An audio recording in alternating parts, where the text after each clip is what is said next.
What? And there, what another issue I want to bring, I'm sorry, bring attention to is an issue of attachment. The quality of our emotional attachments that start in our family and extend beyond. There's so many kids I see whose behavior can really be more characterized, and even to young adults and adults, and we got, as burgeoning criminals are kind of evolving, they often don't have firm attachments. They need both masculine and feminine strong attachments, not strong power over them, but people who are supportive, reassuring, comforting, give lessons, not lectures, and collaborate and work with them.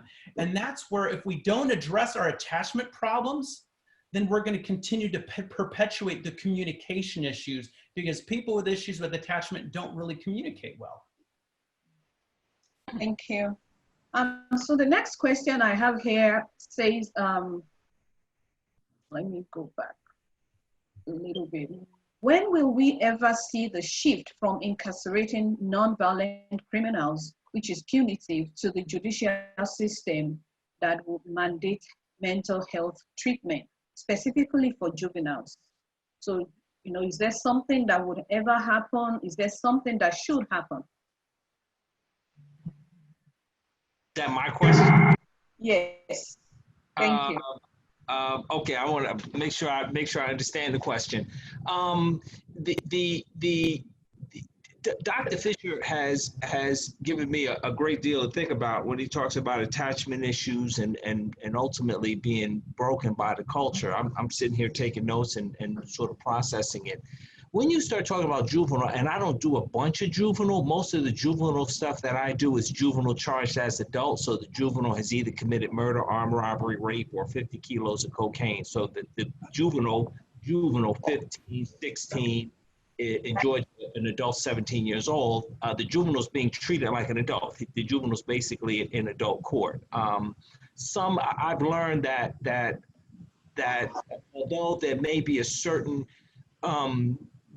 developmental delay, some emotional delay. So an 18-year-old may think like a 15-year-old, or an 18-year-old may behave in ways that 15-year-olds behaved, say, 20 years ago. There's some other things about that person's personality in terms of probably their attachment issues, where they're not going to listen. They're going to just do what they're going to do. And, Kyle gave you the example earlier. Nobody may have been able to tell him anything, but he probably wasn't charged with armed robbery, murder, or rape, because the system's going to deal with that in a very different way than the system's going to deal with the drug addiction. I think the legal system has changed over the last 20 years, and so the juvenile system, the juvenile judges, the juvenile probation officers are focusing a great deal on rehabilitation, counseling, drug treatment. But again, the issue is, what's the person charged with? And so there is a very, very bright line. If you're on this side of the line with a DUI or shoplifting or forgery, the focus is going to be on treatment. The focus is going to be on resocialization and counseling. If you're on the other side of the line, the murder, rape, armed robbery, there may be some counseling, there may be some rehabilitation, but as far as your initial indoctrination into the system, they're going to send you to the penitentiary, and then the Department of Corrections is going to be responsible for that, because the across the line, these certain offenses carry a certain punishment before we ever even get to your rehabilitation.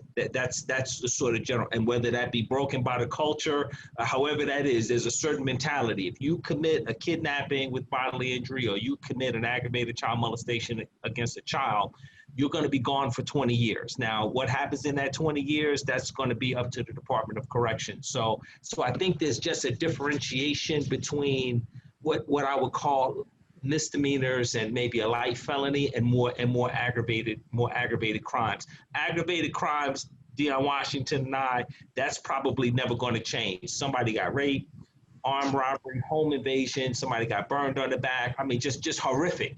The horrific stuff. People want punitive punishment And then once they get on down the road 20 years, then you come back and we'll talk about whatever rehabilitation you want to talk about. But I think it is happening in juvenile court, even though I'm not there a lot. The counseling, the rehab, a lot of that is going on. I don't think it's as holistic as it needs to be, because I think they're talking to the children and the parents are all jacked up too. The relationship between the parents and the children's jacked up. The educational system and how the parents have been interacting with the teachers is all crazy. So I think they're attacking from the point of view of trying to help the child without necessarily attacking it from a holistic point of view. What's going on with school? What's going on with the parents, and getting counseling for everybody? I still think you're throwing away life. Yes, they committed a heinous crime. And when you have a threshold, that you pass that threshold, that you disregard the history of that individual and you throw them away for 20 years and think that they're going to get any help. To me, we all have to acknowledge we all have value. We all have worth. And if because of an act, somebody who has had no stable parenting, potentially was abused or burnt or beaten or kicked out of their house, or watched their parent do drugs, or has been bullied in school incessantly and they had enough, we're feeding the problem, because we've said you're worth of being thrown away. That's that dichotomous viewpoint to me that perpetuates the problems, that then we have to see the inherent value of each person and know that inside of that teenager is still a wounded child. And that might sound all lovey and huggy. It's not, it's fact. It's what I work with and see every day. And people who other people thought were unsalvageable, who when you get to the core of their pain, they understand, they heal, they feel, they grow. And that's kind of, I hear you. And that's that Teflon side, I think, that we have to be able to put aside to really work on changing the system. And I agree. And listen, I agree with Dr. Fisher. The problem is, on the front end of a murder, nobody wants to hear about counseling. So Sure. the judge may give the person 20 years, and I don't say throw them away. I say, and I'm coming to this understanding, we can come back around and revisit that issue. But at the point where somebody's loved one is dead, nobody wants to hear anything but life for 50 years. I think you have to sort of calm that situation, where you come back around and see what's going on with that person 7 years down the road, 10 years down the road, 15 years down the road. But I don't think that can be a conversation that anybody wants to have day one. I'll just be honest with you, Dr. That's where we look at the idea of emotion. And what are our emotions trying to do? Anger, rage, hatred, vengeance. The idea that somebody has to pay a price for something they did, not understanding what the explanation, not excuse, but what brought this whole thing to this place because it passed the threshold.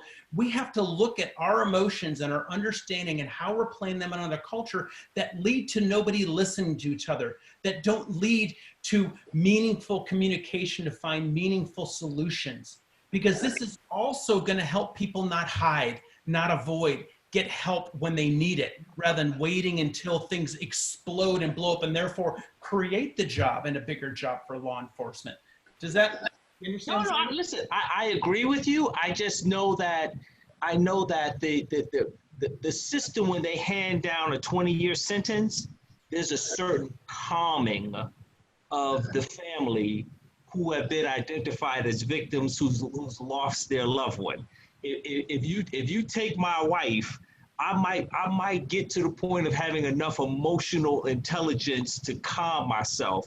But a lot of the folks that are in the system, if you give that person counseling, you're going to have Deion Washington is going to have another body to go collect in about 3 months, because nobody in that family feels like they got justice. So justice is, and I think you're right, but I think justice, broken by culture. The culture says justice is that person being incarcerated for a certain period of time, and at the point of the act and the punishment, I think that just has to play itself out, and then you revisit it. Me, I don't like to not revisit it. When a judge gives somebody life plus 50 years, and that sentence comes down, and nobody wants to sort of circle back around 15 years from now and see what's going on, because that person may may have done something with that 15 years that they've been incarcerated to actually warrant them actually returning to society. But I think at the point where the judge hands the sentence, that's probably the most calming thing that can happen. So I'm going to throw this out to the officers too. Yeah. Let's say now you have somebody who commits a crime against a police officer, an aggressive crime. They're able to get off on a technicality. Now they're back out in the streets, and all the other officers know that this guy committed this crime. They were able to get off on a technicality. They played the justice game. And now that they're out in the street and they know they got away because they played the victim to have no culpability in what they did because somebody else wronged them. How do police officers feel that affects their ability to feel taken care of, supported? How does that affect their sense of vengeance and revenge, anger, rage, and hatred, and injustice with those they're trying to protect and look after? So I'll leave it there. I see Judge Deborah Luca here. I know she's not a member of the panel. I'm wondering if she has something to say. Well, good afternoon, everybody. I can't really respond directly to that question. I'm not a law enforcement officer, but what I want to say that is part of the conversation that so far I think is missing when it comes to consequences and punishment, that the judges are at the behest of what the law says for these more serious crimes, whether you're a juvenile being treated as an adult or an adult who has committed one of the more serious criminal offenses. The discretion in large part for those more serious crimes is taken away from the judge. I would love to have the ability in some instances to exercise discretion, because I don't think offenses and people are, a one-size-fits-all. But if you commit an armed robbery and the prosecutor insists on prosecuting you for that offense and you're convicted of that offense, then the law says I start at 10 years, mandatory minimum, door to door, and I go up from there. So if you're a 15-year-old who has a history of abuse or neglect, a lack of parenting, you've been homeless, you have mental illness, I sympathize with all of those things, but the law doesn't allow me to. So, I think the conversation in this regard has to be broadened.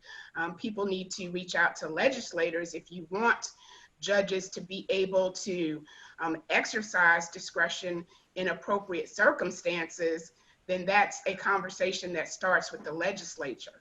Judge, what happens if it's just a BB gun and not a real gun? Well, again, people need to understand that judges don't choose the charge that an individual is facing. So we start a little bit further down in the criminal justice process. The charge has already been determined. And so once the charge has been determined, if there's no change in the charge, then the law tells me what the sentence range is. And that's where I am. I don't, in most instances on my own, have the ability to say, this 14-year-old has had a rough life. They made a bad decision here.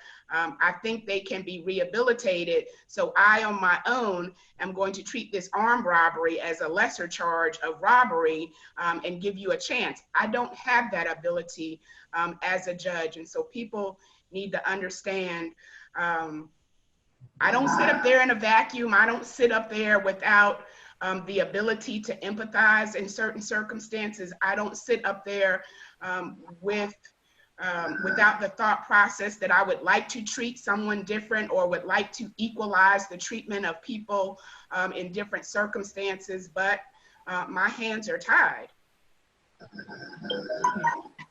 Thank you so much. I'm going to turn it over to Josh to continue with his questions.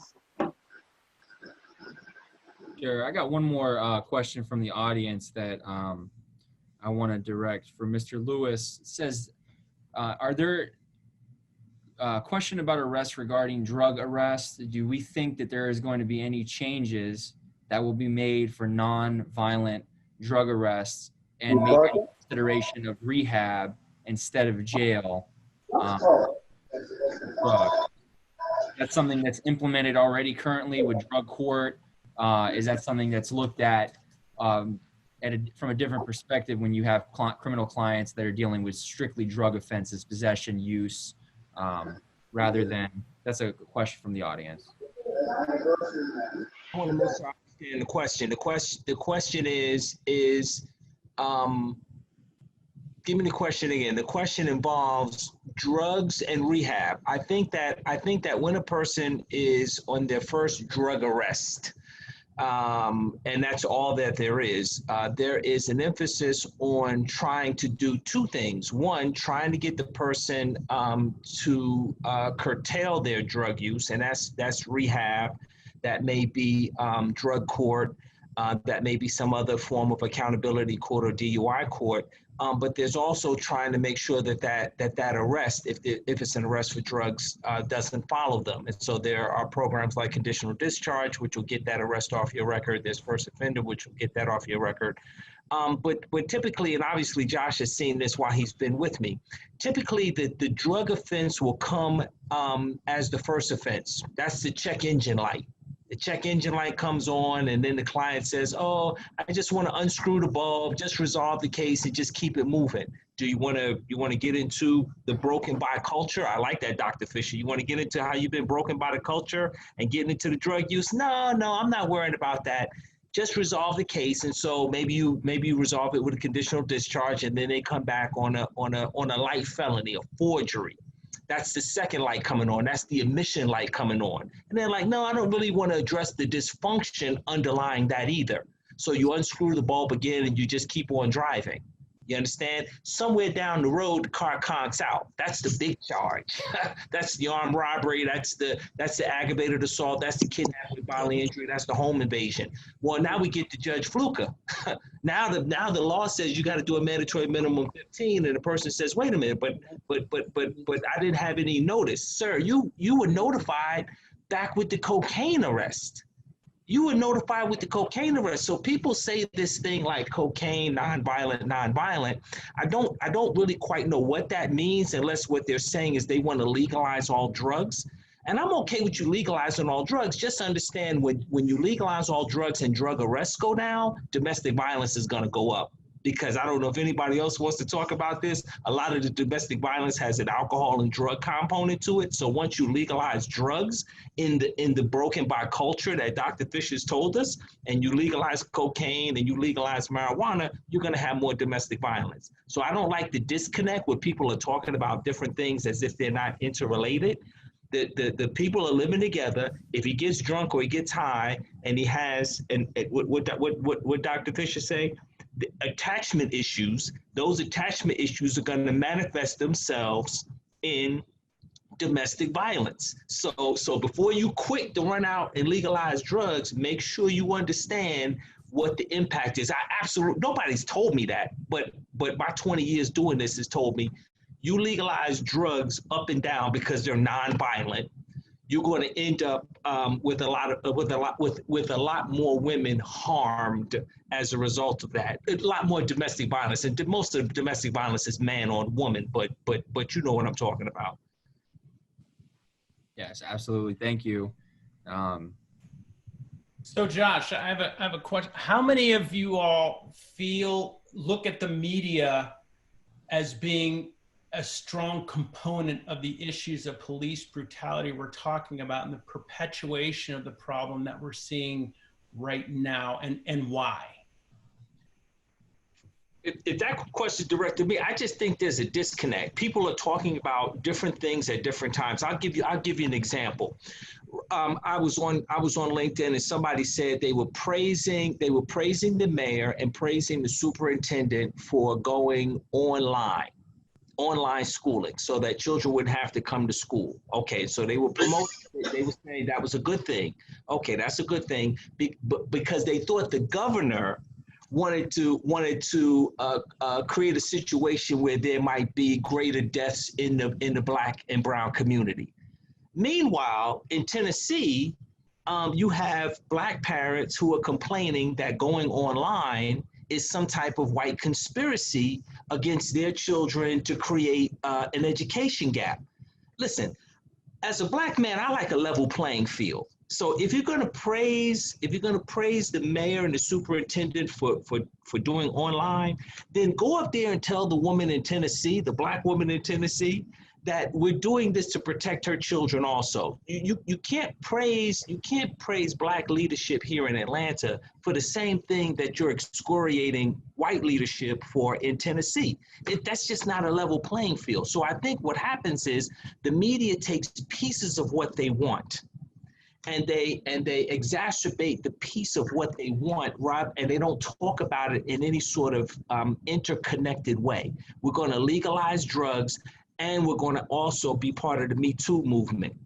Sir, if you legalize drugs, I think that you're going to increase domestic violence, and nobody's having that conversation.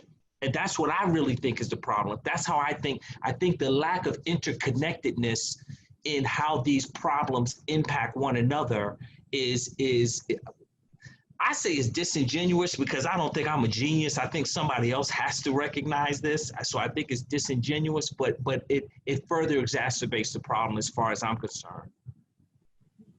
Deanne, what are your thoughts? Doctor, I had a great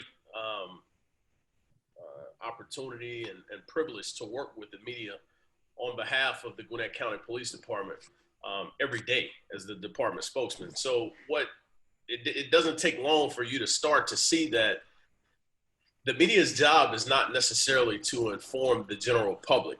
That's just the breaking news headline. The job is to make money through advertisement. And it's the responsibility of you as a recipient of information from the media to understand that. And by understanding that, you have to know that I have to digest information from multiple sources and do my own research. And that's where the problem lies, because most people are too lazy to pick up a book and read it. Most people are too lazy to do their own research. We all generally want to be spoon-fed a certain amount of information because it's easier. It feels good. And unfortunately, you end up with 20% of information, 10% of factual information. And in today's hot, sensitive, emotional time, that just really leaves you very glass half full, like. Mm-hmm.